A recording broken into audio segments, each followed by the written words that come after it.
I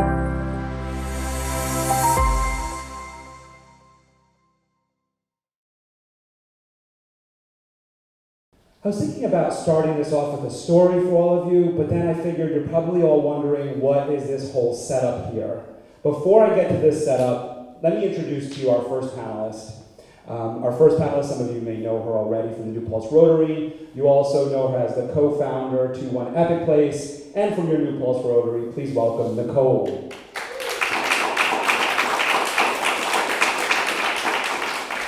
She said she was going to do a curtsy and a bow. No curtsy and a bow? No, she's not. Jazz hands. All right, and then our next guest that we're going to be introducing to all of you via satellite. This is true, it's from satellite. I'm telling you, it's from space. South Carolina, co-founder of One Epic Place, Julie Robbins.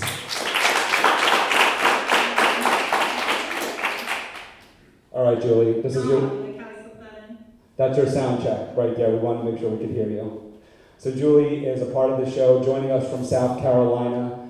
There was no way that we could do a take action show. You can grab a seat. There's no way we could do a take action show representing One Epic Place and New Paltz Connective without Julie. So we're so pleased to have her. I think this speaks to one of the great pieces that kind of came out of COVID, is that we've all learned how to use technology, adapt to it, and actually embrace it in a setup like this. It was a concern that we all had about how it would be accepted and received. How do you guys feel about it? Cool? All right, the next part of the show, a little housekeeping for everyone. The one thing I want to make sure, please take your cell phones out now and just put them on silent. That's one. But the other piece that I want everyone to be clear to understand is we have Wajida here. Wajida is part of the One Epic team. She's also part of the Michael Esposito show team tonight. She has a microphone. Part of tonight's event is about including the community into it. So we're encouraging you to please either raise your hand or just walk, what is that, stage right? Walk stage right down to Wajida, and she will hand you the microphone to be able to ask questions and even take part in the conversation with us. If you want to do it from your seat, just raise your hand or just say, Wajida, or Wilson, you'll be like, oh, go grab one of those people. So she'll go right up to you. So please feel free to do that. All right. And so without further ado, here's my story for all of you about community. When I think about community, and I'm going to ask all of you what you think about community, I think about it as a partnership. It's a partnership that we all participate in. It's a building of trust. It's a building of relationships. It's a building of security and safety and love.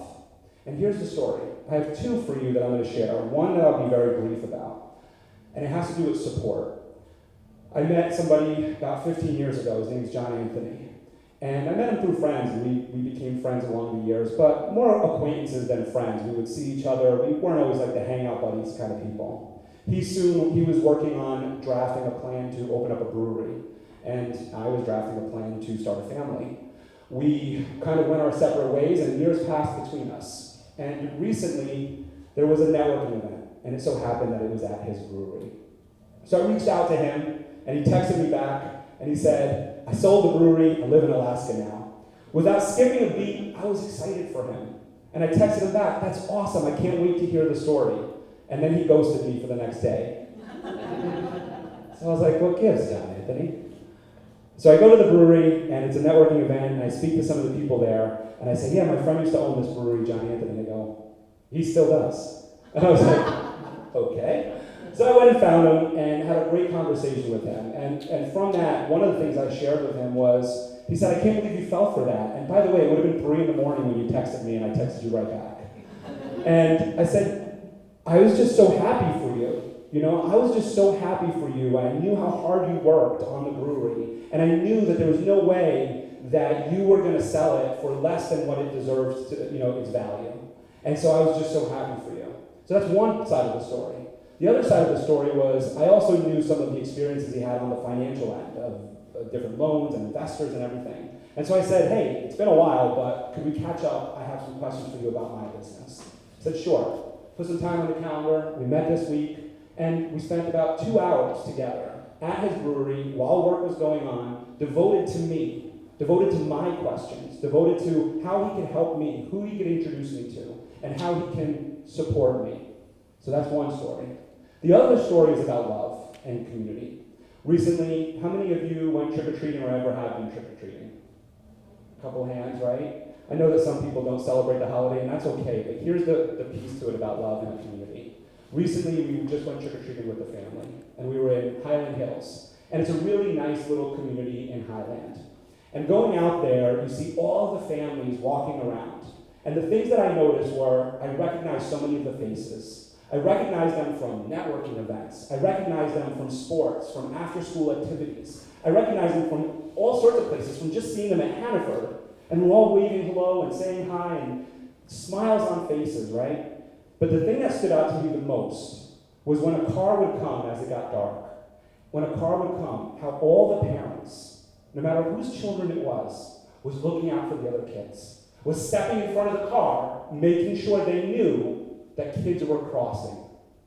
And to me, that signifies love in our community. The next day, me and some of the parents were just talking about how great it was. And we were saying, wasn't it so cool to know that our kids were safe? To know that they can go house to house and we could sometimes lose eyes on them, because that did happen, to be honest with you. But we knew they were okay because we knew there were 10 other parents that we know were watching our kids. And that's community. And it affects us in our business. And we're going to talk about that tonight.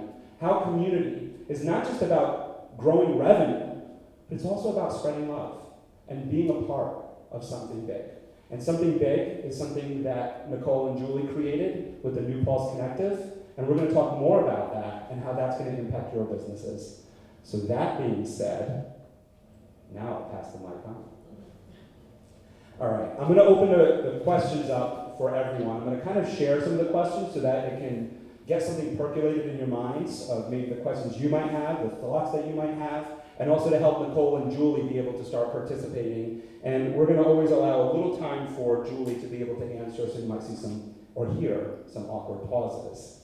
So the first question I have for everyone, but I'm going to go specifically to Julie. How's that, Nicole? Is that good? Great. So Julie, what does community mean to you? Wow. I think community to me is just life. It's how I grew up. I grew up in a big Italian family, so that was my first community. But my family was always very involved in the local community through Rotary, through local government, and just, my dad was always helping locals, like whoever needed it. And not for thanks or acknowledgement or praise, just because it was the right thing to do. So community to me is just, talking to people and finding out what they need and how they're doing and, and just being there for people. And also reaching out to community when you need that for yourself. So I would say that's what community is.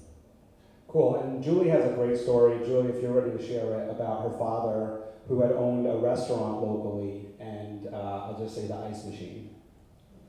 Oh, do you want me to go ahead? Okay. So, most of you probably know my dad owned a restaurant years ago in New Paltz, and back then, like, all the business owners were a big community, and they are now too. But I think it was on an even deeper level because it was, a smaller town then. People grew up together.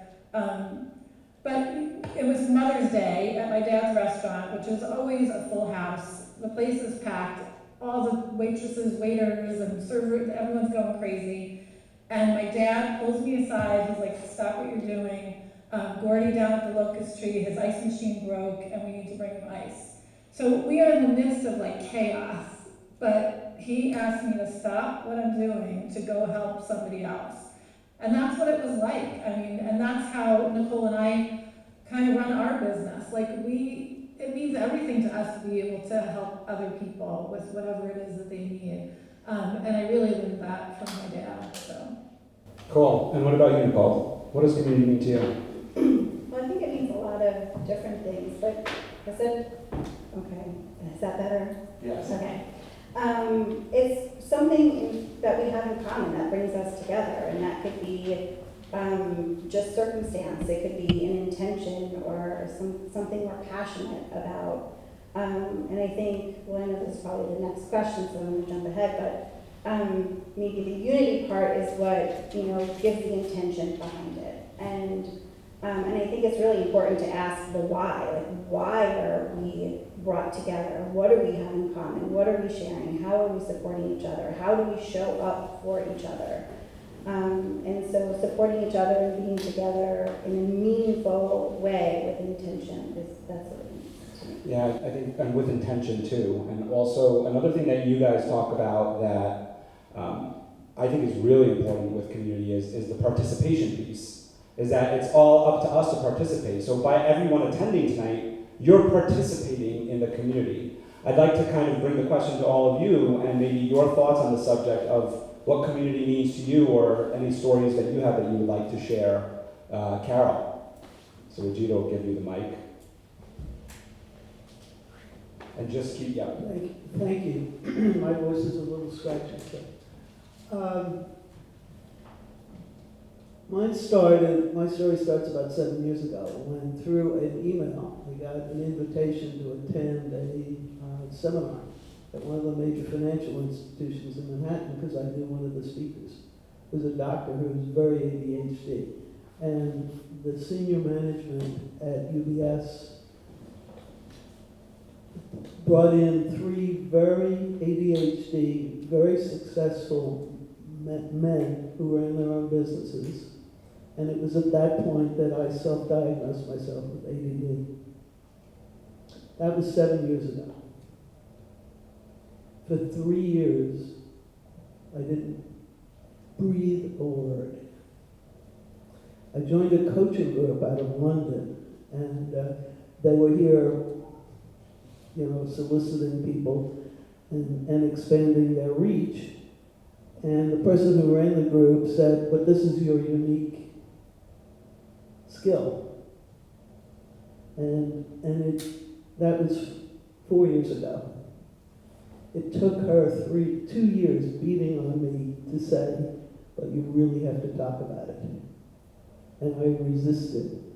And it was the support of that group and the people in the organization who I'm about to release a product, a card deck, specifically focused on business women to help them with their awareness, acceptance, and action on how to become aware that they're not the only person in the world with the struggle, that they have superpowers, and that how to position themselves so that that's highlighted. And without the support of, a networking activity when we did face-to-face networking, and then the ongoing support for people who said, "Yes, you can do this," and I would say, "No, no way."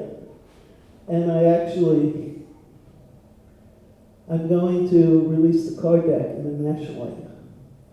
And I was hyperventilating in September over the Labor Day weekend, going, "I don't think I can do this." And it was the support of the people who have been around me that helped me get over that and say, believe your story. So, that to me was a significant action of community.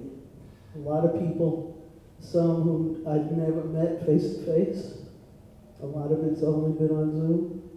So having somebody come in from on a video stream is very common these days. Thank you. Thanks, Dan. And so Carol's story showing us that community can be more than just locally. It could be via different groups, chat groups, and on the internet. And again, it was a conversation that we had with Julie of she has her community now in South Carolina, but as well as the one in New Paltz. And she's able to bring that here a little bit, right, Julie? Yeah, sorry, Michael, can you repeat that? Just more about how you have your community in South Carolina. You formed a community over there, but you're also able to bring some of what you do in South Carolina. And when you come back to New Paltz, it's kind of like you're back into your regular community. Yeah, it's been really interesting being in both places. I'm so connected to so many people up there. I think 90% of the audience I know. Hey, everybody. So, but down here, it's really interesting because, you know, I know a few people, we have friends down here, but like everyone here, like everyone makes eye contact and says hello and asks you how you're doing. It takes a lot to get used to, because in New York, like if you don't know the person, you don't necessarily make eye contact. You may maybe kind of like give them a head nod or something, but you don't say, oh, hi, how's your day going, you know, to a perfect stranger. But everyone here does it.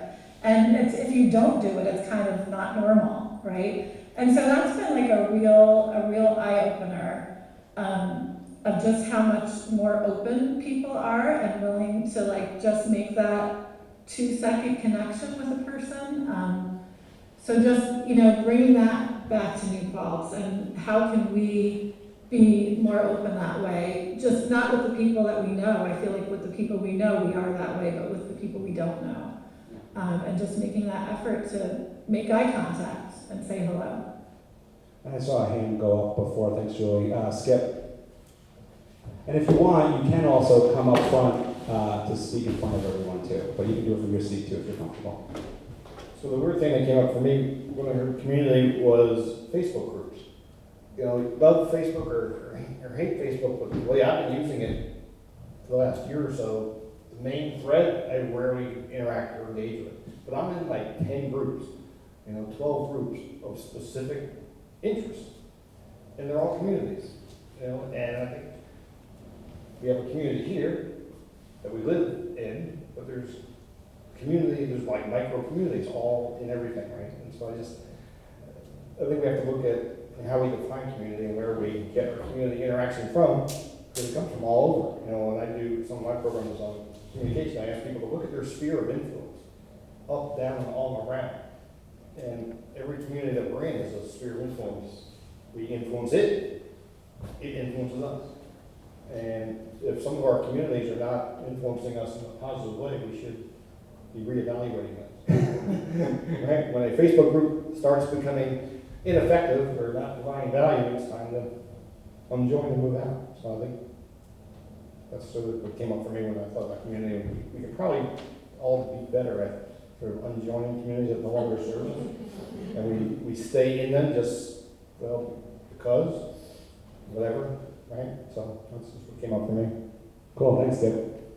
Nicole, you mentioned early on that you kind of skipped ahead. And so we talked about putting unity in community, and in our kind of like preparation to coming on today, Nicole was very adamant about understanding what this meant. And so she started really, I think, decoding it to some extent. And so I'm interested now into, that was about a week ago, what came from that conversation, and what did you really discover what it meant to you, unity and community?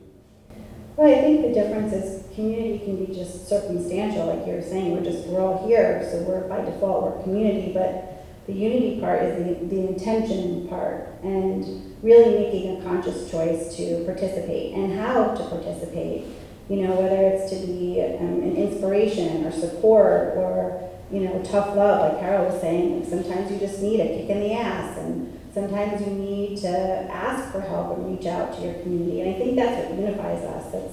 That's the intention part of it, and really making a conscious effort. Yeah, and so just to kind of get everybody up to speed as well, I've mentioned the New Paltz Connective a few times. So a little history here for everyone, and most of you may know it already actually, is the New Paltz Chamber was around for a very long time. I won't go into years, but it's well over 30 years. I served on the board, that's how I met Julie. I served on the board with Julie and then soon met Nicole. And unfortunately, when it dissolved, we saw that disappearance in that community. And we're talking about that community specifically.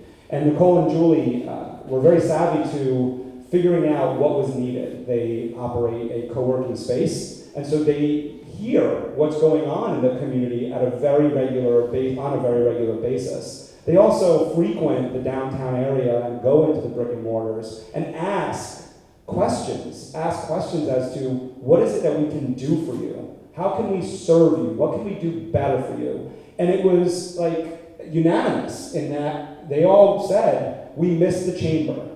And that was hard for some of us to hear, especially Julie and I, who served on the board, and we're like, well, wait a second, where were you, right? But what they were saying was, we missed what the chamber used to do for us, with us, and what we used to participate in. And so what Nicole and Julie did was they went back to the drawing board, and they started coming up with a plan on how they can better serve this community in their eyes. And so that's how they formed the new Paltz Connective. And they reached out to community members.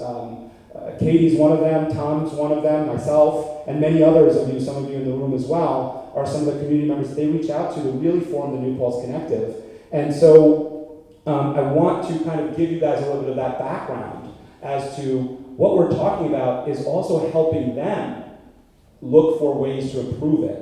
One of the things that you both do very well, and I'll allow you guys to figure out who's going to take this one, is you do a very good job. You've only had one networking event, but I know that this is going to become part of the way that you do it, of networking with purpose. And I'm very interested in your thoughts behind that and interested in how you see it going forward. And then I'm going to just leave it with the audience to think of a question for them in terms of that. So the question is, why do we network with purpose, or what does that serve? Both, however you want to decide to answer it. And Julie, were you able to hear that well? Yes. Great. Okay.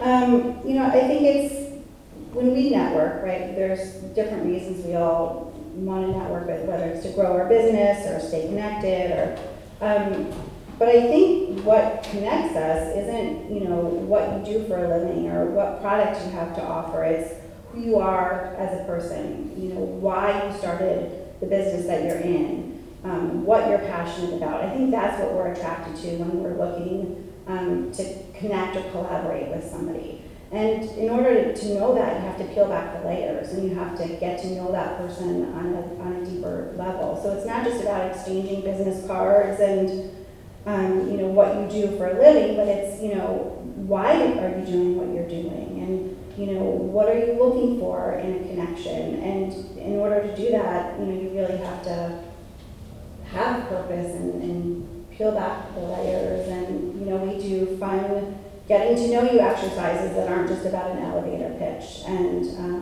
I think that's something also Julie and I find have always made a priority, is to have fun, because if you're not having fun, what's the point? So bringing that element of play and fun and, getting to know each other on a deeper level. And we'll go to Julie, but what sparked that question was how you said it, of unity being that intent. Go ahead, Julie. Yeah, I think, like Nicole said, when we first started Epic, we were doing so many networking events, and I just remember it was all about, it's like you might as well just have pasted your business card on your forehead, It was like, this is who I am, this is what I do, and this is my ideal client. It just seemed like this pattern, and people weren't really connecting and getting to know each other. So when Nicole and I started doing networking events, not just for Epic, but for the chamber, when we were part of WOW, and now with NPC, we really decided, it can't just be the run-of-the-mill networking. We want people to really get to know each other, because that's what creates community. We call it, behind the business card. Talking to each other about what are your likes, your dislikes, and like Nicole said, what's your why? Why is it that you do what you do? Not just what you do, but why do you do it? And I think when people understand that about each other, you get to know a person on a much deeper level, and that is going to stick with you, as opposed to someone who just said, my name is John, I'm an ABC Corp, and this is what I sell, or whatever. It's really about connecting on just a deeper level. Thanks, Julie. And there's nothing wrong with John from ABC Corp. He's a good guy. I love the name John. I just was picking a name. I'm just joking. So what does it mean for you? Regina's here. She's able to pass the mic over to you. When you're thinking, and the other question I have in terms of this is, have you been to a networking event where you've seen this done really well, where you've seen networking done with intention? And what kind of effect did it have on you? Anyone? Oh, Regina's got one. I see you, Tom. Go ahead. I'll just say that for me being a student and coming out of school, a lot of our networking events are really not based on connection. They sort of like teach you a formula of how to get your name out there and that it's supposed to work so you can get a fancy job and shiny new car and stuff like that.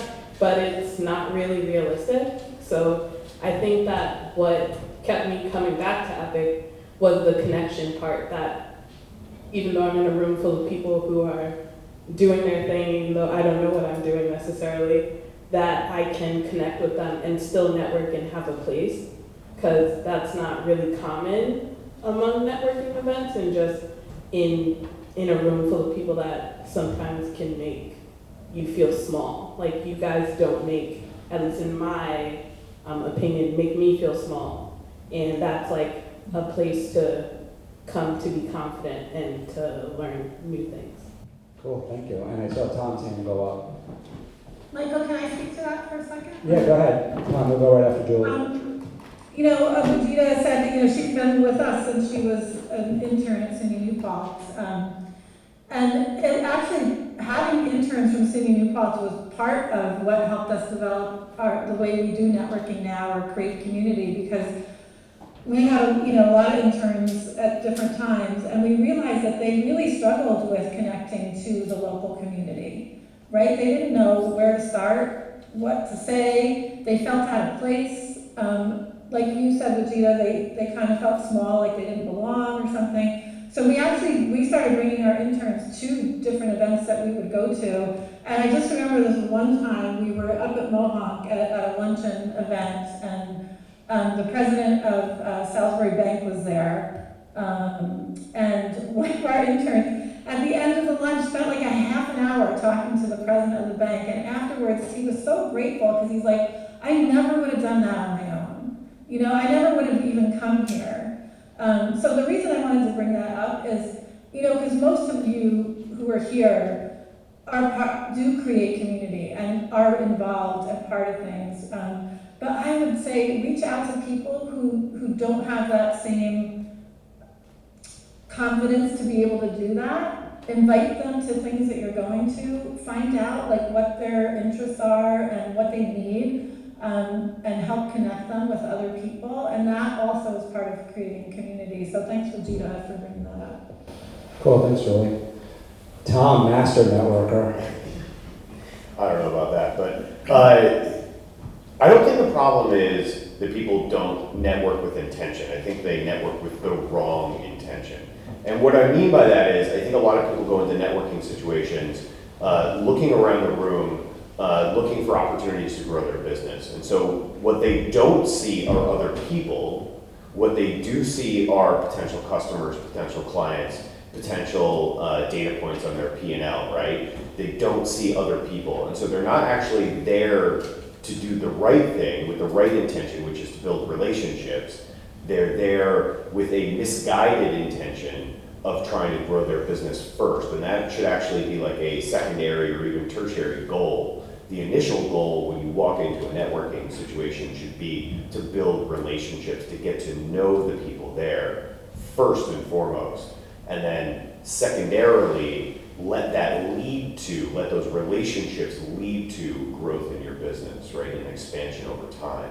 But yeah, that intention, I think a lot of people have it, they just kind of have it a little bit backwards, right? And they're going for the wrong thing first. And one of the things I really enjoyed, it was funny, when there was the Connective networking event at, I forget the name of the Kettlebell House. Yeah, at that networking event, I was just telling someone a story about how someone had shared with me that when they go to networking events, they walk up to people and instead of saying, what do you do, or introducing themselves and talking about the name of their business or what they do, they ask them a simple question. They say, ketchup or mustard, right? And people go, huh? And they say, what do you like on your hot dog, ketchup or mustard? And I was just telling someone that story and leading into asking that question when, I don't know, I think maybe Nicole overheard me, or somebody overheard me and said, oh, we're actually gonna do something like that, and you had a whole list of questions that were totally unrelated to business, but were all about helping people get to know each other better, right? So I think it's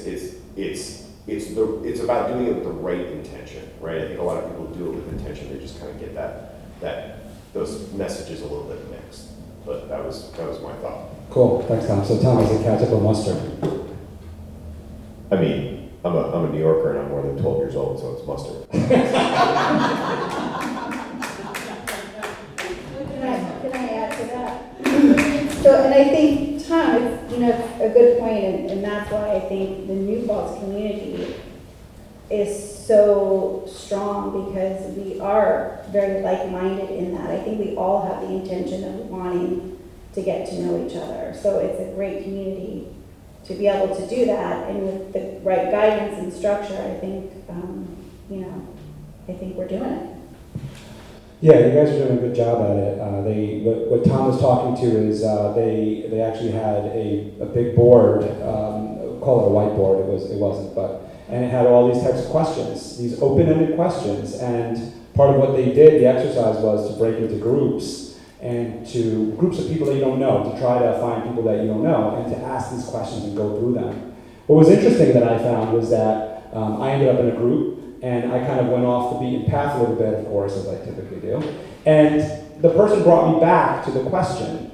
And it was actually really helpful, because if by sticking to that kind of like those open-ended questions, instead of kind of going off into our own storytelling, which people like me tend to do, this kind of brought me back to why we're there and the intention. So it was very, very helpful. Another question I have for you out there is, as I mentioned, Julie and Nicole started the New Paltz Connective, so they have some, let's say, control over how they can organize their networking events. I wonder, in this audience here, who here has some sort of role in a networking group where they can see how they can maybe take some of the conversation that we're having tonight and bring it to that group, and what that might look like. Do we have anybody in the audience that is part of a networking group, any sort of group?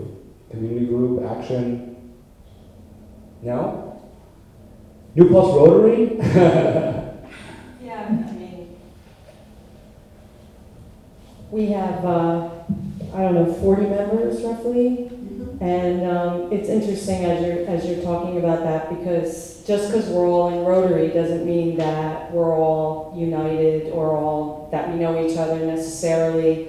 And one of the things that we've recently tried to do is get to know each other and really try to make sure everyone's involved, whether it would be on a community, on a committee, or we try to, when we have lunch, we try to sit with different people at the table to try to spark conversation.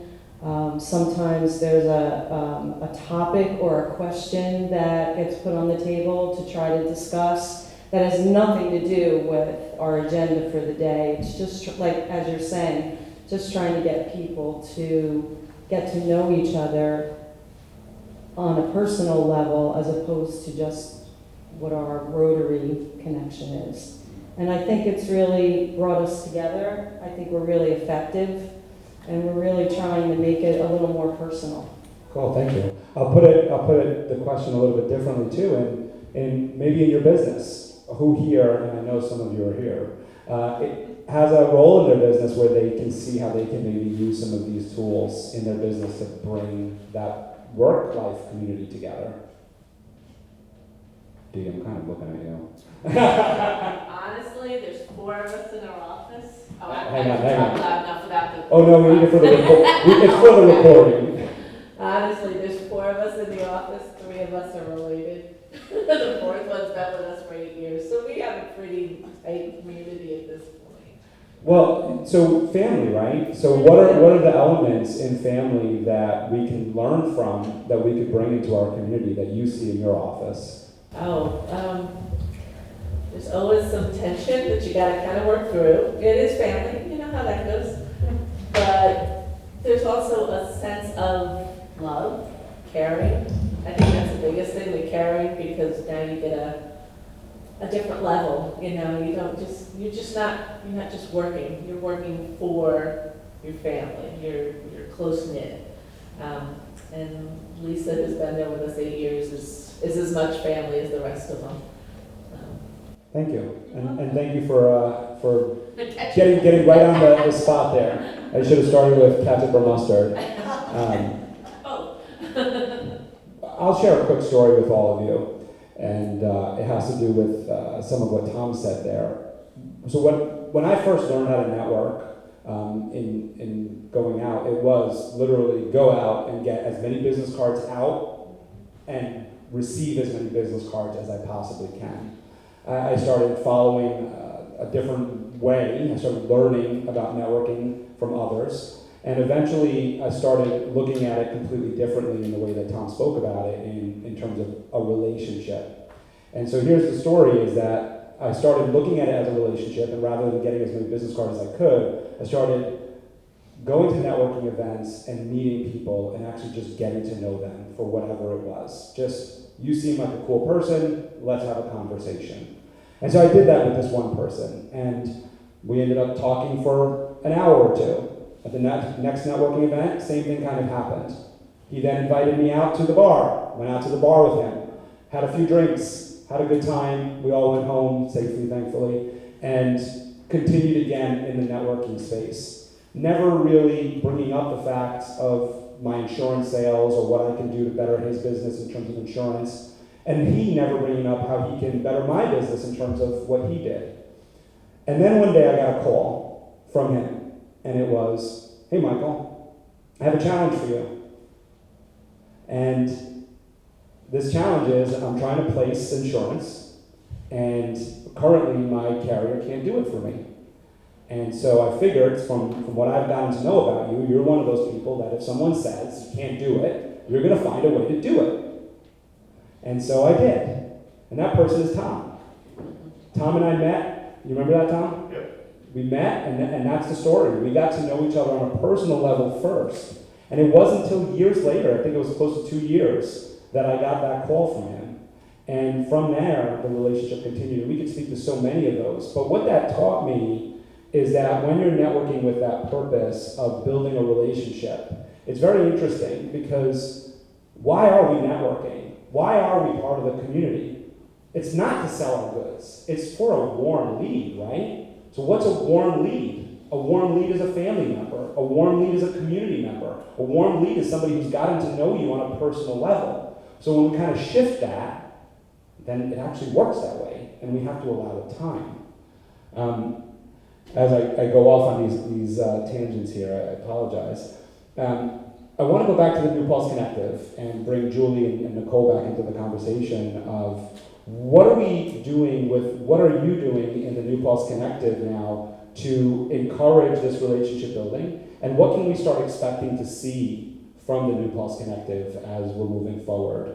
So we have our first networking event under our belts, and I know you guys are actively working behind the scenes there. Well, I think a couple different things, and I'll just speak. There's different pillars in the connective, and but gathering and community is, I think, at the forefront. And we're going to keep doing the networking events and keep it, we'll keep doing large networking events, but also we're trying to incorporate like monthly coffees and lunch and learns. We just had a lunch and learn this afternoon, and it was a great group of like, Regina, 7 of us. And we learned so many different things, and we got to share stories, and we got to learn from each other, not just the presenter. Tom's doing a lunch and learn this month.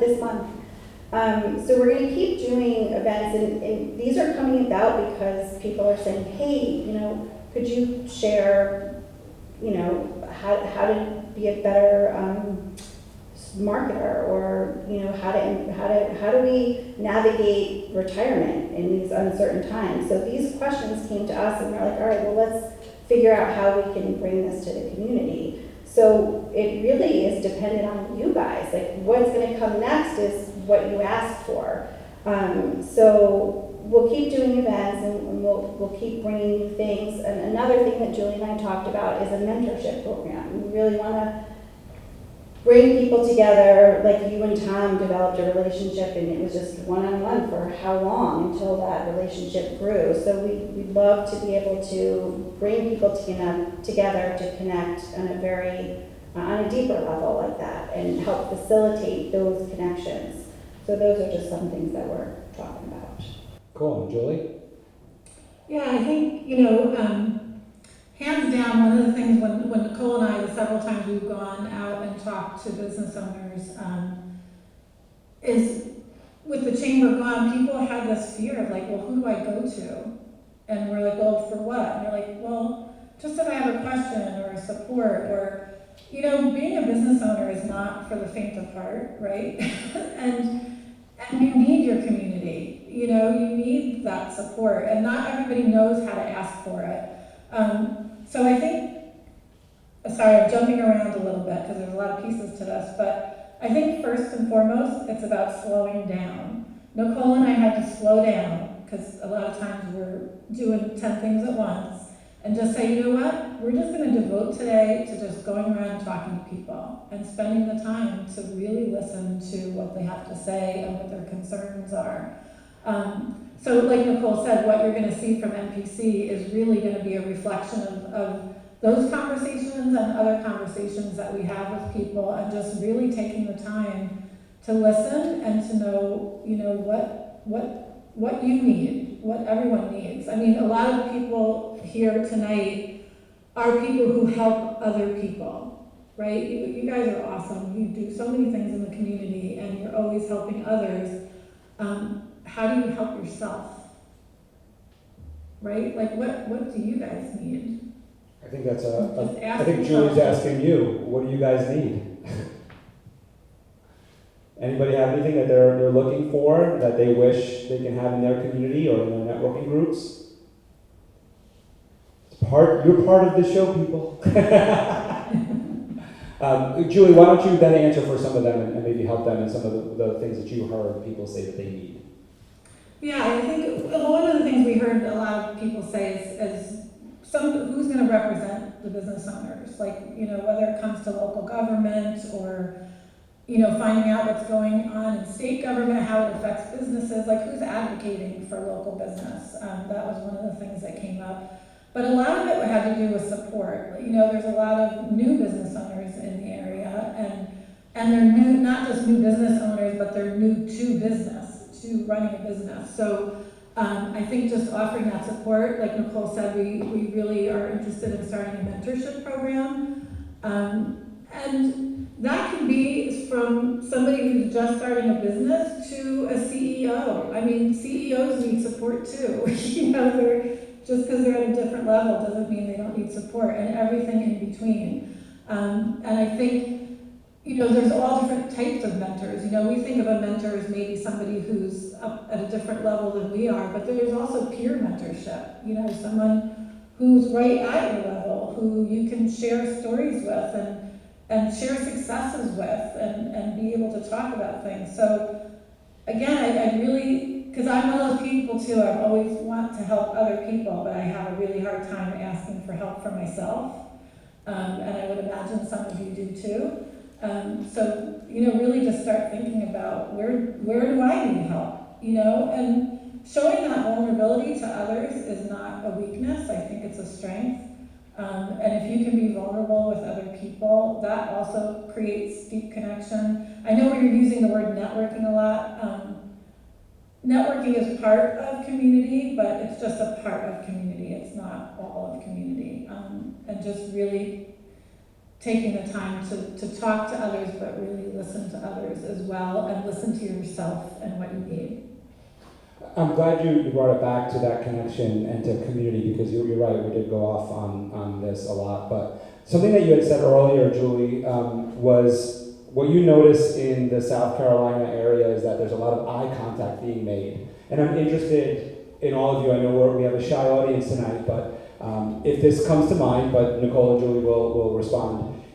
How important making those deep connections are, but also when you think about the little things like eye contact and asking, hey, how are you doing? And I'm going to tee you up, Nicole or Julie, on this, in that you had said to us that when you were started at One Epic, you would literally stop in the halls and say, hey, how's it going? And end up in a 10, 15, 20-minute conversation.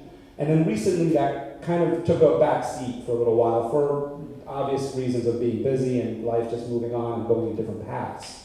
And more recently, you started doing that again. So I'm interested in the importance of that and the impact that has had. I didn't know I told you that story. I listen very well. Yeah, I mean, this has happened to me and Vegeta, like, I don't know, every day for the past several weeks. It's starting to change again. I think people are getting more comfortable having that conversation. We had 3 people at different times come in the office today and stay for 20 minutes and just talking about problems or their life or what's going on and how things are changing. And I think what that does, there's so many people that have been coming to Epic that have been lonely for the past, what has it been now, 2.5 years?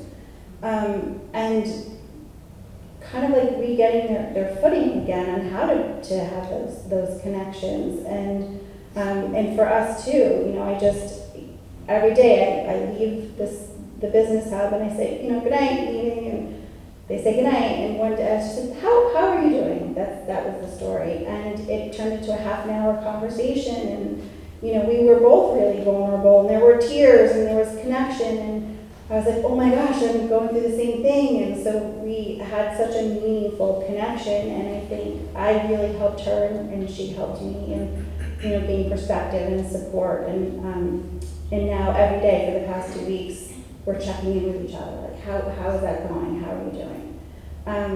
So it's just important to be a human, to have that deep connection. It makes your quality of life better, right? We're all social creatures and, we don't have to do this alone. And I think we've been alone for a while. And when, we're doing better, our business is doing better, and everyone around us is doing better. It lifts us all up. I just went off on a tangent. I don't know what the original question was. Tangents are good. But You're a panelist. That's what you're here for. You're here for the tangent. What's your tangent, Julie? I'm sorry, say that again. So we were just talking about, sometimes it's a little hard to hear for the mic, sorry.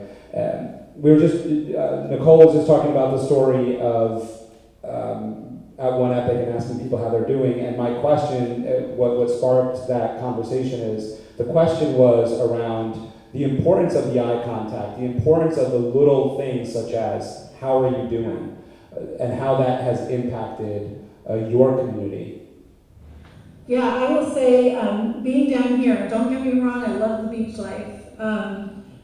But I will say, don't take your community for granted, right? When I moved here, I knew I was going to miss my family and my close friends, but I didn't know how much I was going to miss Abdul at Jack's Deli, or, the family at Russo's Deli, or, Julie at Cocoon, or, a familiar face at the post office. Like, you don't realize how much that is part of your daily life, and I would say don't take it for granted.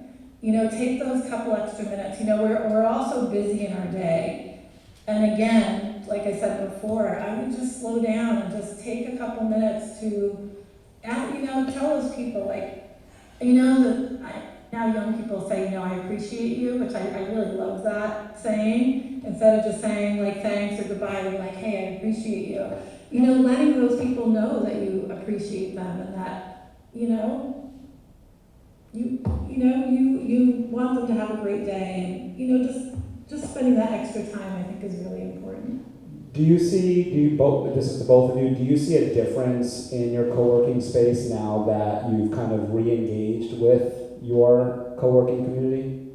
definitely. I mean, Vegeta, you see it too, right? I mean, it's, first of all, I feel like it could be coincidental, but there are a lot more people coming into the building now. I feel like it's just been, there's a vibrancy, there's like life is being breathed back into Epic, and I think that's part of it, I think, and it still takes time. Like Vegeta, sometimes I'll be in the office for a half an hour, and I come in and like, did you check the email? Did you do this? Do that? And then 20 minutes later, I'm like, how was your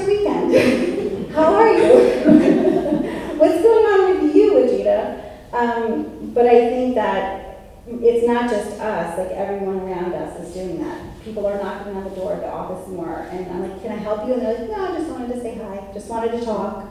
So it's definitely just changing the energy of the whole building. Yeah. Well, Julie, have you got that? Julie's like, wait, what was the question? Sometimes your mic's a little warbly, so I can't hear you. I know. I'm just gonna move it on real quick. I'm gonna put myself on the spot here because I'm actually interested because I have a team member here. So my team, Den10, we meet virtually. We meet virtually twice a week. Our team we consider ourselves a virtual office. So I'm actually interested, Jerry, in your thoughts on this. In when we hold our meetings, yeah, if you could, Vegeta, when we hold our meetings, does this happen, right? What's your viewpoint on it? Is this occurring in our meetings? Is this something that we can incorporate? What are you seeing or hearing? Well, we have a sense of community in our meetings. There's only 5 of us, so it's a small community. But we do that every week. It's like, hey, on Mondays, how was your weekend?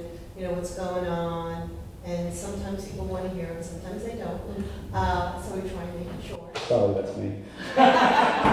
Okay, you said nothing. Okay, so we do, and I've learned to appreciate my team members, and I've learned their idiosyncrasies in their behaviors and their characters, and I'm still trying to read one person. I think I've almost got it. But it's very helpful. And on Mondays, it's like, hey, what happened, blah, blah, blah, and this is what we're going to do. On Thursdays, it's a different temper. Thursdays, it's more of a sales marketing meeting. And it's like, what did we do this week? How did we do it? Did we find we had any objections? Are things going well? What can we do better? How can we help each other? So it is a family. Lately, I've been bursting out into song, and people say things. We had a joke, and I burst out into song, and nobody got it, but that's okay. But it's fun. It's different. It makes you feel like you have a purpose. It gives you a platform to vent. It's one of my favorite words. And it also gives you other people's perspective on your situation. It's like Julie said, where do I go when I have this problem? Who's going to help me? So in that sense, we have our own community and our own unity. And if we still can't find it, then we'll reach outside of the group and bring it back so that others can benefit from it. It's really a lot of fun. And it's getting better. It's got its rough points, but it's getting better. And you and Monique have a chat that you guys do on your own as well, right? So you then have like a side conversation. Yes, we have many side conversations. And then when the chat isn't sufficient because my fingers are tired from typing, I call up and say, hey, let's just talk.